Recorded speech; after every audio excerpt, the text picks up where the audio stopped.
Ya memang sudah otoriter juga di sana. Segala sesuatunya itu kan memang harus persetujuan dari Panji Panji Gumilang. Gumilang. Oke. Harus atas titah perintahnya dia. Jadi hal-hal apapun pegawai itu atau ustadz-ustadznya itu sangat takut untuk memutuskan. Bahkan makanan pun saya sudah kirim pun jeruk gitu ya.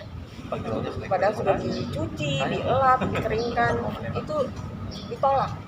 Sampai di foto anak memegang kardus jeruk itu Dibalikin. iya. Ya sensasi-sensasi lain lah seperti sholat yang tetap berjaraknya jauh sekali itu kan, 1 meter ya.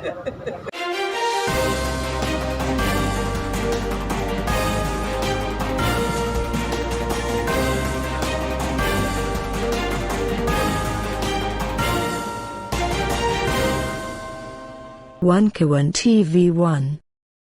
Ia pindahin Panji Gumilang ke Israel. Ia pindahin Panji Gumilang ke Israel. Kalau nggak ditangkap pindahin ke Israel, setuju. Panji Gumilang orang PA, betul. Orang gila, betul. Keturunan Fir'aun, betul. Keturunan komunis, betul. Assalamualaikum warahmatullahi wabarakatuh. Waalaikumsalam. Saya lagi ketemu dengan Ibu Leni ya. Ibu Leni ini adalah salah satu wali murid yang ada di pondok pesantren yang lagi viral nih. Ex wali murid ya. Wali santri ya. Jadi ini kan kita tahu belakangan ini tentang lagi dibicarakan masalah pondok pesantren Al Zaitun. Bahkan kemarin itu ada demo besar-besaran di sana ya kan. Saya lihat memang luar biasa ini. Jadi apa yang kita lihat memang banyak keanehan nih Bu Leni ya di Al Zaitun. Sebelum saya mulai, apa kabar Bu Leni? Baik. Oh ya, Bu Leni ini agar terkonfirmasi kepada sahabat yang di seluruh tanah air ya kan. Tentu ini kan kepingin tahu nih gimana sih ceritanya. Ibu kan sudah pernah masuk anak atau putri ya? Ya, Cewek cowok? Putra putri ya. Oke. 2 anak. Kalau boleh cerita dari awal Ibu tahun berapa Ibu masuk Al Zaitun? Anaknya gitu. Terima kasih. Anak ya. Iya. Tahun 2019 yang pertama. Kemudian Ini yang cewek nih. Yang cowok. Oh, cowok dulu. Laki-laki, Oke. iya, yang laki-laki duluan yang paling besar, kemudian yang keduanya menyusul tahun berikutnya. Jadi sempat anak saya yang pertama itu 3 semester di sana, yang kedua 1 semester aja. Karena di situ sudah merasa sangat tidak bisa ditolerir lagi ya gitu. Hal yang janggal yang sudah menyimpang lah perilakunya gitu ya. Perilaku secara pribadinya pimpinan pesantren. Yang dimaksud di Panji Gumilang itu ya? Ya. Oke. Ya, karena di situ terbuka satu kasus besar terkait dugaan pelecehan terhadap pegawainya selama beberapa tahun pegawainya di sana. Yang diceritakan dia itu kurang lebih 4 tahun. Jadi karena itu dan saya sudah mengkonfirmasi kepada korban ya, yang sudah memasukkan laporannya ke Polda Jabar. Jadi saya mendapatkan informasi yang valid gitu, dari korbannya langsung. Kemudian disertai bukti-bukti voice note ya, ada 19 kalau nggak salah ya, 19 voice note. Kemudian 1 video percakapan kurang lebih 15 menit. Dan dengan itu korban sudah, ini? Ya, Dengan korban. Percakapan pimpinan pesantren itu dengan korban. Oke. Jadi sudah tersebar juga kemana-mana gitu ya. Dan saya juga mendapatkannya dari dia langsung gitu, dari suaminya, almarhum suaminya. Oke.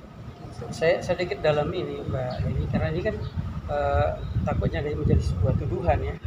Karena memang ini ada jadi pelecehan seksual ya kan.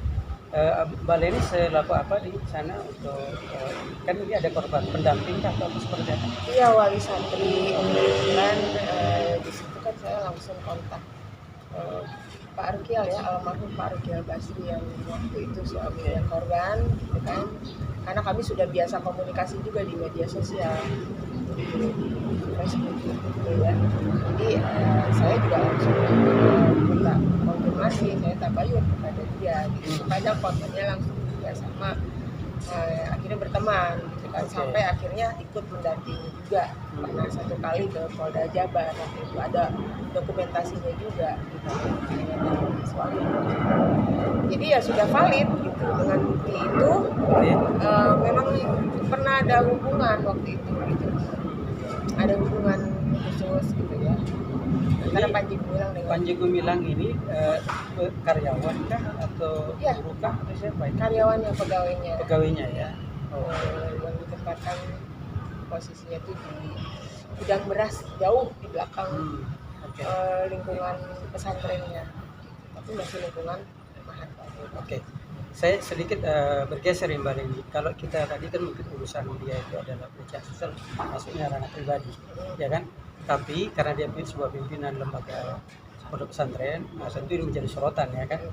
Tapi yang saya mau tanya sama Mbak Leni, ini kan lagi benar-benar kita lihat ini ada suatu penyimpangan pemahaman, ya kan, yang coba dimasukkan kepada anak-anak kita. Ya. Mbak Leni kan tadi masuk putra dulu yang pertama, ya kan. Apa yang ada sesuatu yang berbeda kan dari anak-anak Ibu Leni kemarin? Iya, jadi sedikit-sedikit ya terungkap juga gitu ya. Kurang nyamanan anak-anak saya di sana gitu ya. Terutama mereka juga masuk dalam kondisi pandemi COVID juga gitu. Ya memang sudah otoriter juga di sana. Segala sesuatunya itu kan memang harus persetujuan dari Panji Gumilang. Harus atas titah perintahnya dia. Jadi hal-hal apapun pegawai itu atau ustadz-ustadznya itu sangat takut untuk memutuskan. Jadi padahal yang menurut kita itu juga itu nggak perlu lah ya, misalnya ya itu ya cukup kecerdasan masing-masing aja untuk menyikapinya, untuk memutuskan hal itu gitu ya. Tapi enggak, sangat takut semua apapun di situ. Jadi harus mengkonfirmasi dulu sampai ke Panji Gumilang. Jadi begitu otoriternya sampai urusan gizi gitu ya, urusan makanan saja itu sampai anak-anak itu sangat ini ya, dalam masa pertumbuhan tuh prihatin ya, sering kali lapar gitu, apalagi terutama pas udah masuk roti gandum. Jadi mengganti nasi itu 100%, nasi diganti sama roti gandum. Udah nggak boleh nasi? Nggak boleh sama sekali. Itu terjadinya pas pandemi aja tuh? Iya, waktu sejak awal puasa 2020 sampai terakhir anak saya di sana Januari 2022 itu masih 2021 ya. Berarti sampai lulus ya? Ya, dan setelah anak-anak saya pindah pun masih, entah berapa bulan setelah itu atau berapa tahun ya, masih makan roti gandum ya. Sebagian ada yang suka ya, itu kan selera ya. Betul. Ya, apalagi mengganti secara drastis itu kan pasti perlu adaptasi ya, kita bukan orang bule gitu kan. Kan mayoritas kita orang sudah timur ini terbiasa nasi ya, kan beras ya kan. Ketika libur pun anak-anak pasti kan ketemunya juga nasi. Kalaupun dibawa dari sana ya pasti terbatas gitu kan. Masa kita kemana-mana bawa roti gandum gitu. Dan ini berkaitan dengan asupan gizi juga. Asupan gizi. Kasihan anak-anak kita. Dan kan? Terbukti memang setelah saya bawa ke dokter ahli gizi, merosot gitu. Bisa dinilai ya kurang gizi, sampai diresepkan inilah tambahan nutrisi gitu ya, suplemen. Saya sedikit biar saya, apakah ada sesuatu yang contoh nih, lumrah kita mau sholat misalnya kan, atau mau kita ritual ibadah lah ya kan, apakah ada hal yang aneh yang dia lakukan di luar kebiasaan kita umat muslim? Ya itu yang terakhir kemarin. Yang kemarin itu kan menempatkan istrinya di samping depan. Bukan, itu viral ya, itu viral. Memang kita lihat ada yang khotib perempuan ya kan, kemudian yang tadi ada orang non muslim juga sholat bareng kita yang dulu itu ya, kemudian ada perempuan di depan. Nah maksud saya nih khusus untuk putra putri ibu Leni, ada sesuatu gelagat yang berbeda dia lakukan. Contoh misalnya, ibu nggak boleh saya dicuciin baju nih karena ibu masih haram gitu. atau apa, itu ada nggak tindakan-tindakan seperti itu? Karena memang ada informasi yang kita dapat ini agak menyimpang nih Al-Zaitun. Coba boleh. Ya, jadi banyak juga yang pada saat waktunya sholat berjamaah itu nggak ikut sholat berjamaah. Gak diwajibkan gitu ya? Sebenarnya diwajibkan, tapi ya itu kadang senioritas gitu ya. Jadi adik-adik senior juniornya diwajibkan gitu, seniornya nggak semua gitu. Semua. Dan pada saat jam sholat juga ya pernah juga gitu kan, masih ada aktivitas di sana gitu ya. Lebihnya pesantren biasanya kan serentak gitu ya. Iya, semua barang lah kalau udah azan gitu ya. Juga terus juga ada yang waktu itu di sana dilakukan itu puasa Topo Broto. Itu puasa Topo Broto. Jadi baru dengar gitu. Iya itu istilah yang ya puasa Topo Broto. Dia suka sensasional memang, menciptakan sesuatu yang berbeda dengan kebanyakan. Tapi dasarnya juga nggak jelas. Itu puasa tiap hari gitu. Itu bukan misalnya mengambil puasa Senin Kamis yang atau sudah puasa lumrahnya Daud, dalam ya kan, ya puasa kita puasa Daud, ya. seling itu paling parah-parahnya gitu ya, yang intens sekali kan puasa Daud ya. Ini enggak tiap hari, kecuali hari Minggu kalau nggak salah ya itu. Jadi ya sampai saya lihat memang kurus-kurus gitu. Karyawan itu kasihan, kadang kan di sana aktivitas juga padat, jarak dari satu gedung ke gedung lain itu kan butuh jalan kaki jauh gitu ya. Karena luas banget. Anak-anak juga ada yang ikut gitu puasa itu. Ya kalau di luaran kan untuk kesehatan sekarang kita dengar puasa intermittent itu ada waktunya gitu kan, jam berapa gitu, siang udah dibuka gitu kan. Atau puasa wajib aja kan kita 1 bulan aja. 1 bulan Ramadan aja. Iya, 1 bulan aja. Ini kan terus menerus selama beberapa bulan, itu kan aneh. Dan itu sudah dikritisi juga, ya tetap aja begitu gitu pada saat itu. Betul Mbak. Jadi gini, Mbak, ini kan mungkin kan Mbak pasti ada punya grup waktu jadi wali murid, pasti kan ada grup WA wali murid, ya kan biasanya gitu. Apakah ada keluhan-keluhan di luar yang asusila tadi? Ada keluhan-keluhan juga dari yang lain? Ya ada. Ya, contohnya yang sejadah itu kan diwajibkan untuk beli sejadah seharga 1.500. Sejadah? Ya, sejadah yang di apa istimewa? Kita lihat, ya itu makanya karena untuk menunjang pembangunan di sana, mengejar target penyelesaian pembangunan. Tapi kan itu ya di sana itu ya condong memang kayak mewajibkan dipaksakan gitu. Jadi mesti wajib semua wali santri itu yang memang orang dalam gitu ya, wajib membeli, bahkan untuk orang tuanya, mertuanya, atau saudara itu selalu dianjurkan untuk dibelikan, dibayarkan juga. Ada yang apa yang ambil 6 atau berapa ya, tapi kadang itu tuh jadi seperti lomba-lomba untuk apa ya, show off lah. Show off ya. Lu donatur berapa, nyumbang berapa ya kan? Terlihat baik di mata pimpinan gitu. Jadi ya cenderung memaksakan, tapi uangnya juga didapat dari cara-cara yang diperoleh dari yayasan-yayasan sosial. Itu saya tahu karena saya sempat juga sempat juga ada ikut aktif di yayasan sosial. Ya ternyata kok nggak fair gitu. Udah misalnya relawannya itu dapat fee misalnya 20% apa ya, itu dipakai sebagian untuk infak gitu ya. Tapi di luar itu pun yayasan masih ditarget untuk setoran ke sana gitu. Jadi ya. maksudnya Pusat, dia ada yayasan dibangun oleh Al-Zaitun untuk mencari dana di luar. Jadi nanti dana itu dimasuki Al-Zaitun gitu ya? Ya, setoran melalui strukturnya untuk mencapai target. Mengalir dana ke sana semua ya Bu ya? Ya. Nah kalau kita bicara dana, seharusnya kan tidak pantas terjadi hal yang sorry, maaf ya, kalau untuk yayasan sosial nggak semua ke sana, tapi mereka melaksanakan juga program mereka, misalnya merenovasi musola, masjid yang sudah tua gitu. Kebanyakan tuh di Banten ya. Ada peruntukan lah dananya ya.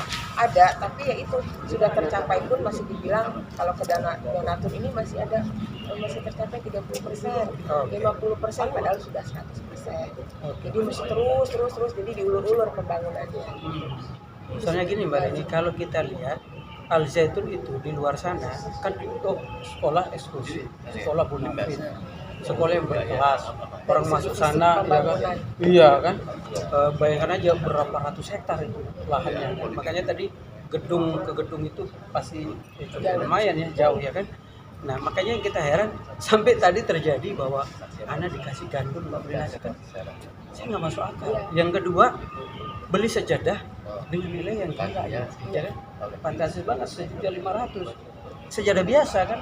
Terus kemudian juga dari segi kesehatan juga memaksa vaksin influenza sudah beberapa tahun itu COVID ya, karena asumsinya Panji Gumilang itu pintu masuk COVID itu dari flu katanya, jadi harus ikhtiar dengan vaksin flu. Asumsi dia tuh vaksin flu bisa menangani ini COVID.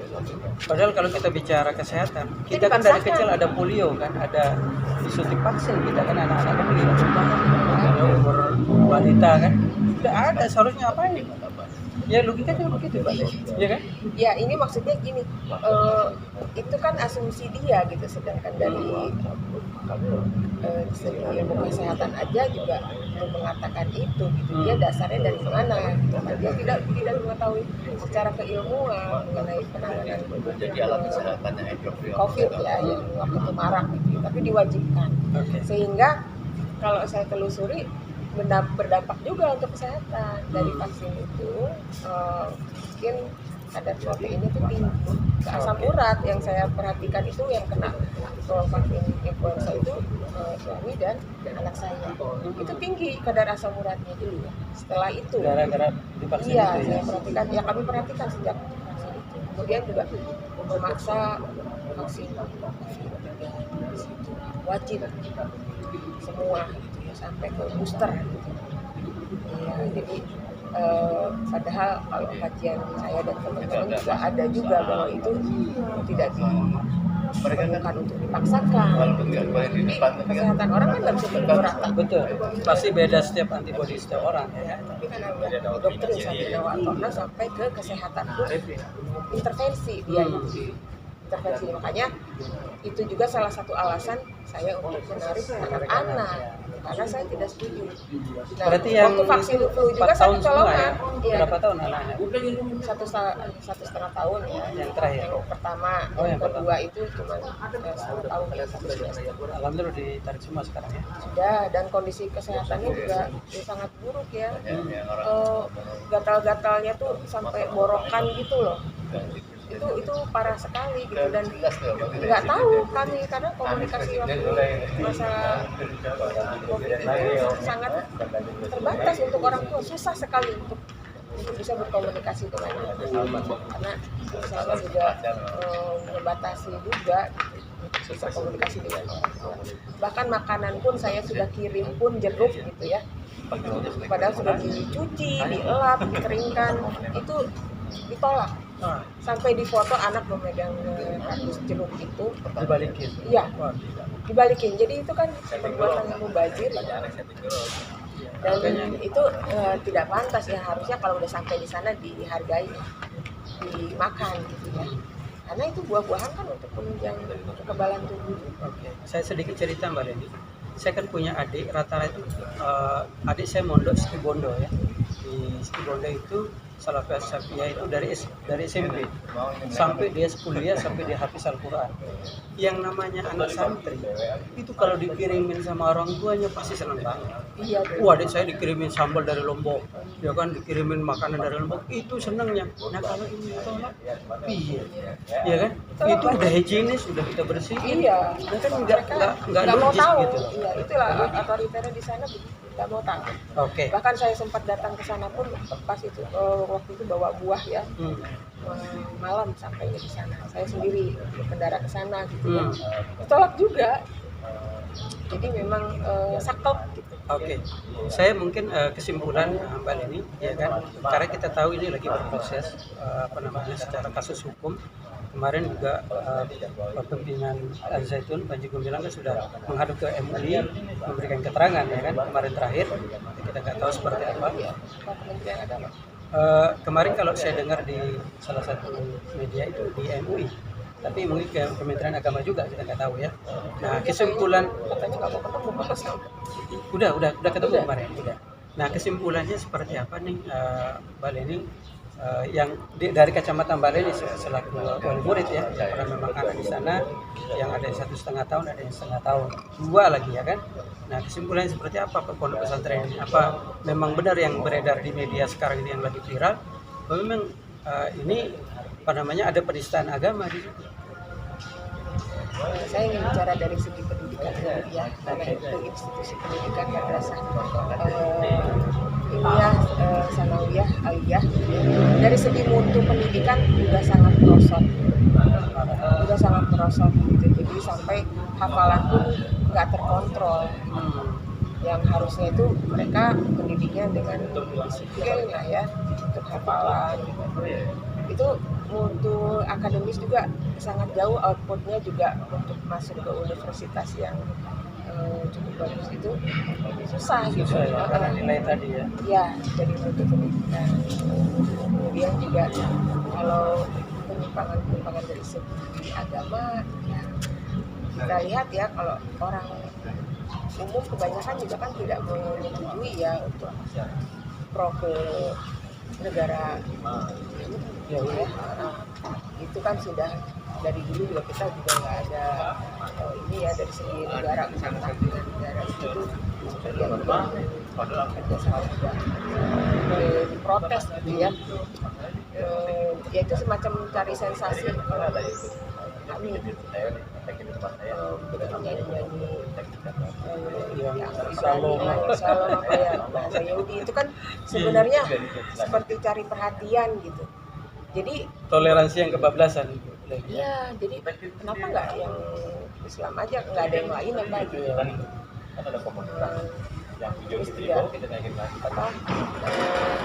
ya sensasi-sensasi lain lah, seperti sholat yang tetap berjaraknya jauh sekali itu kan, sampai 1 meter ya. Kalau kita lihat di medsos Jauh gitu. sekali. Kemudian ada perempuan yang di depan itu kan lucu sekali. Ada yang non muslim kan?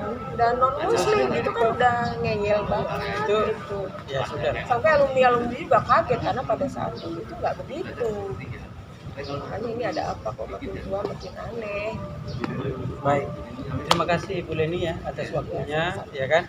Oke, sahabat rakyat di seluruh tanah air, bahwa ini tadi perbincangan singkat saya dengan Ibu Leni. Ya kan, kita dengar sendiri bahwa ada perlakuan kepada siswa di sana yang kurang tepat ya. Boleh saya bilang itu sudah keluar dari koridor kebiasaan. Contohlah tadi tidak boleh makan ya kan, nasi ya kan, yang ada boleh adalah gandum, kemudian dikirimin dari orang tuanya ya kan, makanan yang sudah jelas-jelas buah higienis apa ditolak. Nah, ini kan buat saya nggak masuk akal gitu ya. Jadi ini tadi saya sama Bu Leni konfirmasi benar-benar bahwa beliau adalah 2 anaknya yang sudah di sana, dan ini beliau menyaksikan kondisi anaknya yang mohon maaf secara kesehatan kurang prima ya, gizinya kurang baik ya, karena mungkin tadi ada konsumsi gandum ya. Sedangkan kalau kita tahu gandum ini untuk tingkat kesuburan anak perempuan juga kurang bagus ya kan, kalau dari segi kesehatan Karena ya. terbukti dari beberapa Panji Gumilang sekarang juga bubar Al-Zaitun. Bubar Al-Zaitun sekarang juga. Bubar Al-Zaitun. Bubar Al-Zaitun sekarang juga.